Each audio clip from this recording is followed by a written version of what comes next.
kali ini Keren melaksanakan Techminar yang bertemakan The Secret Recipe for Startup Business. Sudah ada sejak tahun 2017.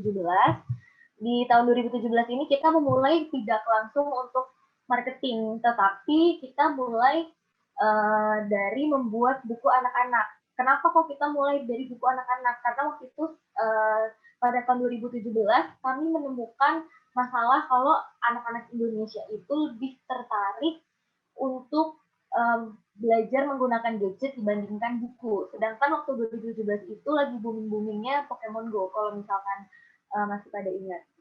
Jadi saya cari cara nih gimana caranya anak-anak tetap bisa main gadget juga, tetapi dia bisa sambil belajar. Akhirnya kami membuat buku edukasi yang dipadukan dengan augmented reality. Dan pada tahun 2017 ini kami telah menjual sebanyak 800 buku. Pada tahun 2018 kami memproduksi satu International Kids Magazine dan ini dijual di Singapura sebanyak 1000 kopi. Pada tahun 2019 akhirnya kami melakukan banyak riset dan pengembangan untuk produk kami sendiri. Akhirnya ada yang bernama Book for Company. Di mana pada Book for Company ini kami memiliki 4 produk turunan, yaitu Smart Label, Promotion Tools, Interactive Display, dan Software-nya Assistant. Di mana pada Smart Label ini biasanya digunakan untuk para UMKM atau brand-brand untuk membuat packagingnya lebih menarik. Jadi ketika packagingnya ini di-scan dengan aplikasi kami akan menampilkan seperti video, 3D animasi. Contoh yang sudah memakai untuk perusahaan besarnya adalah Ebert, dari perusahaan farmasi atau obat. Dan pada tahun 2019 pula kami mendapatkan 4 penghargaan internasional di beberapa negara. Dan pada tahun 2020 kami tetap menjalankan Book for Company yang memiliki klien lebih dari 5 klien dan kami menjalankan beberapa proyek besar untuk perusahaan-perusahaan besar dan kami mendapatkan 1 international award. Jadi pada saat memulai itu kami berjumlahkan sekitar 15 orang. Bisa dilihat ya di sini fotonya. Di sini begitu banyak tim yang bergabung dengan kami, tetapi akhirnya lama-lama itu berkurang karena pada tahun 2017 ini saya baru semester 2 untuk di perkuliahan itu baru semester 2. Jadi yang pertama ikut itu kayak ya udahlah nanti aja ini dulu lah startup, jadi banyak yang nggak serius. Jadi di sini ada yang namanya seleksi alam. Jadi yang memang nggak serius lama-lama akan berkurang dan ternyata memang terus berkurang. Hal ini dibuktikan pada tahun 2019 akhirnya kita mempunyai tim akhirnya dari 15 jadi tinggal bersepuluh aja untuk di 2018. Karena kenapa kok bisa banyak di 2017? Karena kami mulai dari buku hingga aplikasinya dan aset-asetnya yang ditampilkan seperti video, foto, dan 3D kami membuat sendiri.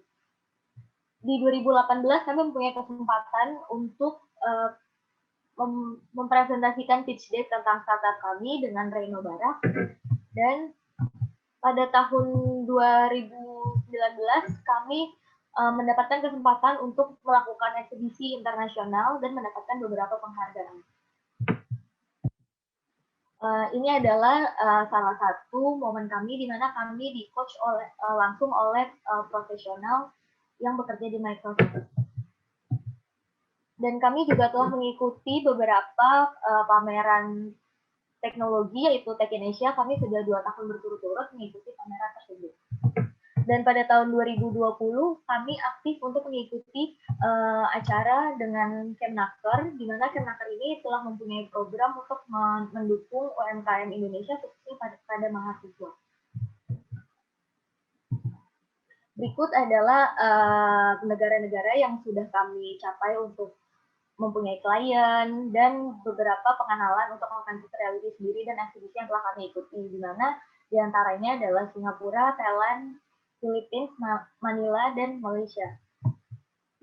Kami telah bekerja sama dengan 6 perusahaan dan mengerjakan lebih dari 10 proyek dan memenangkan lebih dari 3 penghargaan internasional. Kita mencoba untuk membentuk satu digital agency di situ dan alhamdulillah kayak dikasih jalannya banget sih. Kita udah di saat kita membentuk startup benar-benar kita bergerak dari nol, kita membentuk semuanya dari secara internal dan memperkenalkan, mempromosikan agensi digital kita keluar pun kita memanfaatkan keberadaan sosial media dan social networking yang ada di zaman sekarang kayak sekarang ini, kurang lebih sih kayak gitu. Dan untuk untuk sejauh ini sih selama 4 bulan terakhir yang kita jalani bareng teman-teman juga udah lumayan banyak yang mempercayakan brand-brand atau misalkan produk-produk dari segi digital atau misalkan sosial media manajemennya ke kita nih, karena pada dasarnya emang basic dari semua tim yang ada di digital, 3 orang, saya, Kenny sama Lani, adalah kebanyakan kita orang-orang media dulunya. Saya, Lani, sama Kenny itu kita bertiga sebenarnya penyiar radio nih di Bandung. Nah, karena misalnya ternyata karena kita ada pengalaman di bidang media sosial, di bidang media konvensional dan digital juga, apalagi kayak misalkan media konvensional sekarang juga kan udah mulai serba digital juga tuh secara pergerakan gitu kan, ada yang dia punya YouTube channel atau sosial media. Lanjut lagi misalkan kayak beberapa hal yang awalnya terlihat maksudnya hanya terbatas di satu bidang aja, dengan adanya digital ini bisa melebarkan sayap lebih luas lagi gitu. Kurang lebih sih gitu. Kalau misalkan kita ngelihat bahwa perkembangan yang kita jalani selama 4 bulan ini seperti apa sih, mulai dari November kemarin ya, untungnya kita ada beberapa kenalan juga, karena pada dasarnya di saat kita bermain dengan digital media, yang kita tawarkan ke orang-orang adalah problem solving gitu dari setiap masalah masing-masing klien yang kita tanganin. Jadi pada dasarnya kalau di saat kita ngelihat kalau misalkan kayak digital media dengan digital marketing dengan marketing konvensional, perbedaannya apa sih yang kita lihat? Selebihnya adalah pemecahan masalah, bukan hanya sarana promosi doang gitu kan. Dari situlah kita melihat value yang lebih yang bisa kita tawarkan ke beberapa brand atau produk untuk bisa lebih mengembangkan bisnisnya lebih baik lagi gitu, seiring perkembangan zaman seperti sekarang ini gitu. Lanjut lagi, selebihnya sih untuk hal-hal yang bersifat teknis dan lain-lain, karena kita cuman beranggotakan 3 orang ya, jadi kita membagi semuanya sesuai dengan porsinya. Kadang malah kita mengerjakan semua lini juga dalam satu project. Misalkan kalau kita membagi dari 3, ada yang dia untuk mengurus administrasi dan lain-lain, ada dia yang pengolah ide atau membuat konten. Kalau misalkan dari saya sendiri sih lebih banyaknya di desain sama di programming. Lanjut lagi untuk di saat kita jalan, awalnya kita sempat pesimis juga sih di saat kita memulai, apakah ini digital marketing ini punya pasar yang bagus atau enggak, apalagi kalau UMKM kan pasti punya dana yang terbatas sih. Nah, untungnya kita di sini cukup lebih banyak memberikan konsultasi dan sharing juga di satu lini, sehingga pada akhirnya kita ngelihat value-nya yang UMKM yang awalnya kebanyakan di sini permasalahannya tidak tahu apa diferensiasi bisnisnya masing-masing, dia tidak tahu apa itu yang menjadi keunggulan dari bisnisnya masing-masing itu kayak gimana, atau value dari masing-masing bisnisnya seperti apa.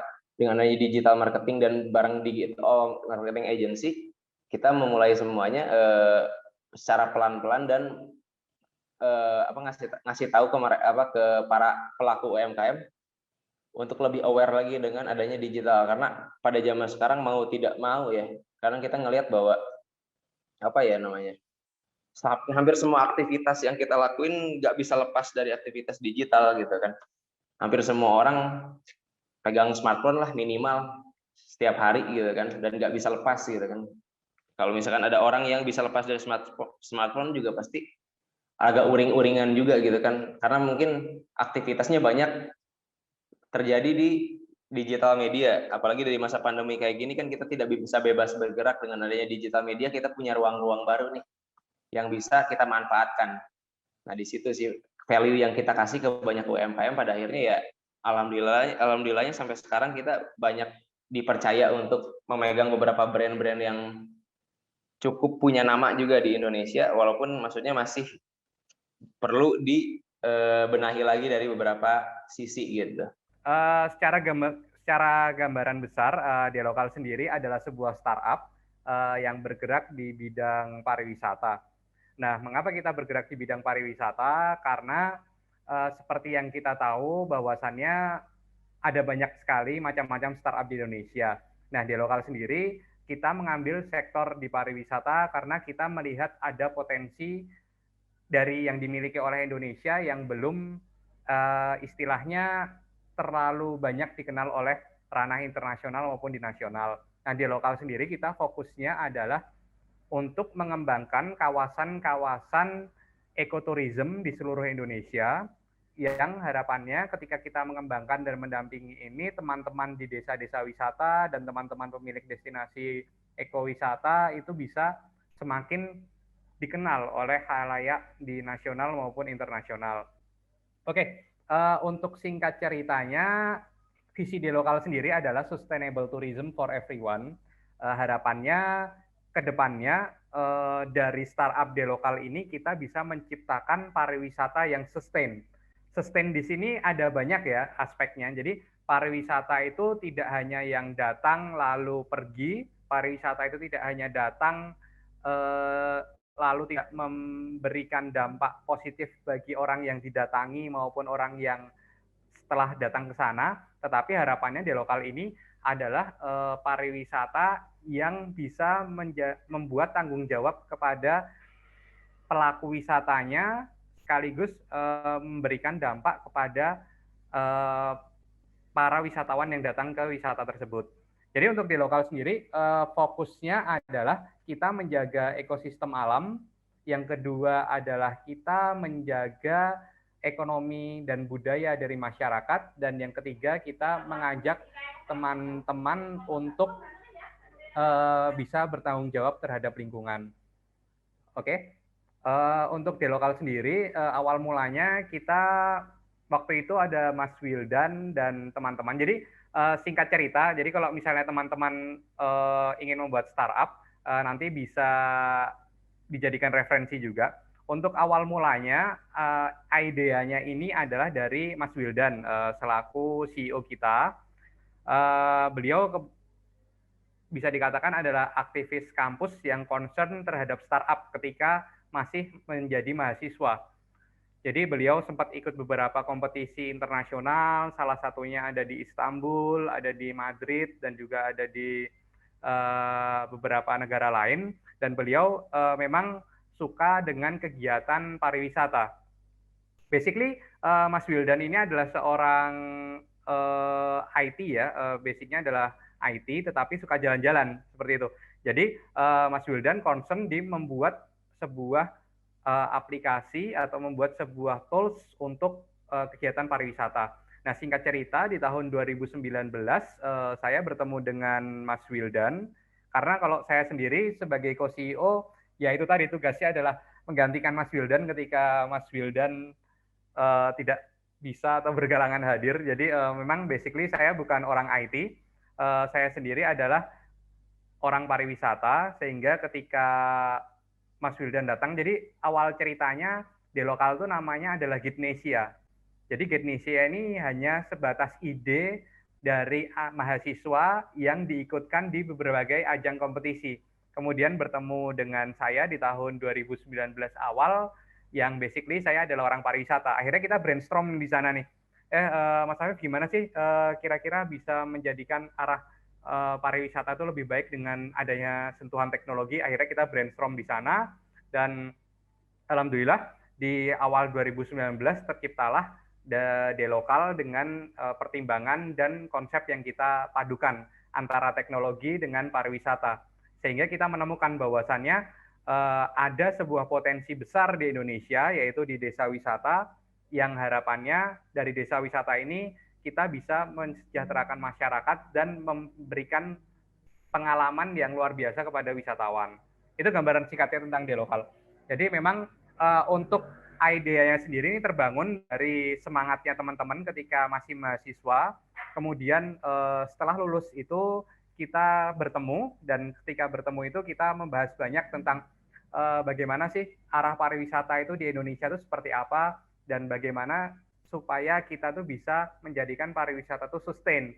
Akhirnya saya dan Mas Wildan membentuk Delokal Dan alhamdulillah juga kita dipercaya oleh beberapa kementerian dan beberapa teman-teman dari pelaku wisata untuk melakukan pendampingan di berbagai desa wisata.